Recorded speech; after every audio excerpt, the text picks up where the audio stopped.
آیا خدا اشتباه کرد؟ یک روز تلویزیون بخشی از پیشرفت‌های شگرف چین در 30-40 سال اخیر را نشان می‌داد. دود از مغزم بلند شد.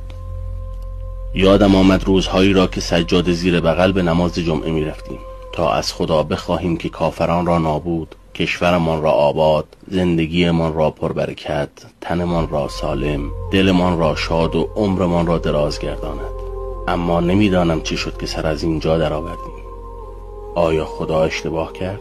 و همه چیزهایی را که همه ما ملت ایران در مدت نزدیک به 40 سال با اشک و آه و توسل به مقام کبریایی خودش، عزت و آبروی 14 معصوم، پهلوی شکسته زهرا، فرق شکسته علی، سر بریده حسین، دست قطع شده عباس، علی اکبر جوان، علی اصغر خردسال و با گرو گذاشتن خون شهدا، امام شهدا، ناله و زجه مادران، پدران و همسران شهدا، اشک یتیمان شهدا، حرمت میلیون ها جلسه قرائت قرآن، مفاتیح الجنان، جلسات دعای ندبه، کمیل، سمات، ابو حمزه و غیره. ما از خدا می‌خواستیم همه را به چینی های کمونیست خدا نشناس داده و در عوض همه درد و رنج روحی و جسمی، فقر، خرابی مملکت، بیکاری و فحشا، خرابی اعصاب و روان، خزانه خالی، لشکر معتادین، 10 میلیون پرونده قضایی، تهمت، افترا، دروغ، دزدی‌ها و اختلاس‌های میلیاردی، چپاول بیت المال توسط کسانی که خود را مرد خدا می‌خوانند،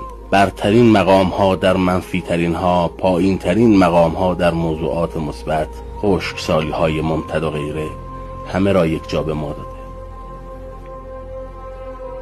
اشکال کار کجا بود؟ یادم میآید در خیابان منتهی به نماز جمعه چادر و روسری و جانماز چینی به وفور دیده میشد و بعدها قرآن چینی و مهر چینی نیز اضافه گردید. شاید خدا به خاطر مهربانی چینی ها تمام موهبت ها را به آنها داده، چرا که بازار مملکت را پر کردند از تمام وسایل زندگی، از سفیدی قند تا سیاهی زغال، تا ما وقت گرانبهایمان را با خیال راحت برای کسب جواز بهشت به دعا و عبادت بگذرانیم. یا شاید رهبران چین مدیران فرصت طلب و زیرکی بودند، یا شاید چراغ عقل ما و رهبرانمان خاموش شده بود و در بیخبری و توهم به سر می بردیم. شاید هم هر دو.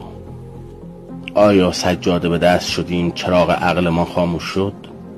یا اول چراغ عقل ما خاموش شد که سجاده به دست شدیم؟ آیا امید نجاتی باقی مانده است؟